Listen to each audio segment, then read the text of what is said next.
એક નગર હતું. નગરમાં એક વખત રાજા આંટો મારવા નીકળ્યો તો એણે એની પ્રજા હતી એને જોઈ. કોઈ ધોરિયામાંથી પાણી પીતું હતું, કોઈ વીવડો ગારીને પાણી પીતું હતું, કોઈ પાણીને સાચવવા માટે કોઈ જુદી જુદી વસ્તુમાં હાચવીને પાણી પીતું હતું. એટલે રાજાએ કીધું કે તમે સારી જાતનો ગોળો વસાવો તો ગોળામાં ઠંડુ પાણી થાય અને તમે ઠંડુ પાણી પી શકો. ત્યારે પ્રજાએ કીધું કે મહારાજ અમે તો ગરીબ છીએ, જો અમે ગોળો લેવાના પૈસા નથી અમારી પાસે એટલા બધા, અને સારો ગોળો લેવા જાય તો મોંઘો આવે છે આપણા રાજ્યમાં. એટલે રાજાએ તરત જ રાજ્યમાં ગયો અને કુંભારને બોલાવ્યો અને કુંભારને કીધું કે આજથી તું મારો સરકારી નોકર છો રાજ્યનો, તારે ગોળા બનાવવાના છે અને મારી ગરીબ પ્રજા છે, મારી જે કોઈ પ્રજા છે એને ફ્રી ઓફ આપવાના છે, એની બદલીમાં હું તને પગાર આપી. કુંભાર તો ખુશ થઈ ગયો કે પહેલાં ગોળા વેચાતા હતા એને કરતાં એક ફિક્સ થઈ ગયું કે હવે પગાર મળશે, મારે ગોળા બનાવવાના જ, બીજું કાંઈ કામ કરવાનું નથી. એટલે કુંભાર ઘેરા આવ્યો, રાજી થઈ ગયો હતો. આ બાજુ રાજ્ય હોય એટલે એની અંદર તો પ્રધાને હોય. એ પ્રધાનને પોતાનું ગોળા બનાવવાનું કારખાનું હતું. એને ખબર પડી કે આ તો ભાયરી કરી, આપણો ધંધો બંધ થઈ જાય. એટલે એણે તરત જ આઈડિયા માર્યા. કુંભાર પાસે ગયો, કુંભારને કીધું કે તને રાજાએ રાખી લીધો છે બરાબર કે ગોળા બનાવવા માટે? કે હા સાહેબ રાખી લીધો. તો હવે તારે આની તાલીમ લેવી પડશે ગોળા બનાવવાની. એટલે કુંભાર કે મને આવડે જ છે, કેવી રીતથી ગોળા હારા બને એ કે ન આવડે, તારે તાલીમ લેવી પડે.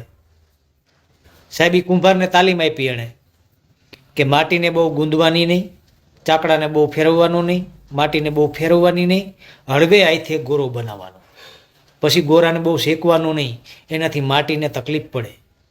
આવી તાલીમ આપી.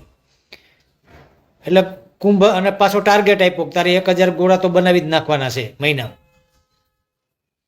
પછી હજી એટલેથી નહીં ન ધરાણો. એટલે એણે બીજું કામ કર્યું કે એ જે કુંભાર હતો ને એના નગરના ઇતર કામ આપવાના ચાલુ કરી દીધા. પાણી છોડવા જવાનું તારે, વાડીએ રાજાની વાડી હતી એમાં હુવર તગડવા જવાના તારે, રાજાની વાડી હતી એમાં નીંદણ કરવાનું તારે. ઓલો કુંભાર કે ભાઈ હું આ ગોળા બનાવીશ તો એ કામ કરવા જઈશ તો આ ગોળા નહીં બને. ઓલું કે ન હાલે, તું સરકારી કર્મચારી છો, તું રાજ્યનો કર્મચારી છો, તારે એ કરવું જ પડે, ના ન પાડી.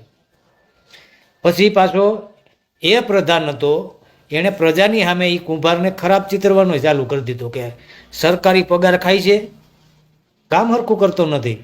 કારણ કે ઓલો વ્યક્તિ જે હતો એ ઇતર કામ કરતો હતો એટલે હરખા ગોળા બનાવી શકતો નહોતો. હવે પ્રજાની સામે એને ખરાબ કરી દીધો.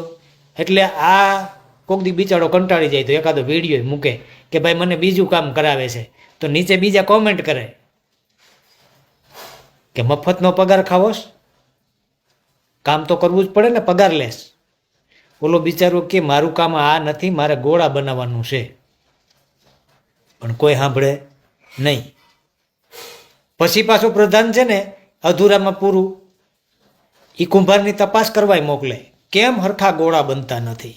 એટલે એક અધિકારી આવે, એ નોટ ને એનું રજિસ્ટરને લઈને આવે ને જોવે માટી હરખી ગૂંથતો નથી, સાંકડો હરખો ફેરવતો નથી, ઘડાને હરખો પકવતો નથી. એટલે કુંભાર નકામો છે. કુંભારે કીધું સાહેબ મને આવી તાલીમ દીધી છે, ન હાલે. કુંભારે કીધું સાહેબ મને આ સિવાયના બીજે ઘણા કામ આપે એટલે 1000 ઘડા પૂરા થતા નથી બનાવવાના, ન હાલે. સરકારી કર્મચારી છો, તારે કરવું જ પડે, તું ગમે એ કરી મરી જા, ઊંધે માથે થઈ જા, પણ તારે ઘડા બનાવવાના છે.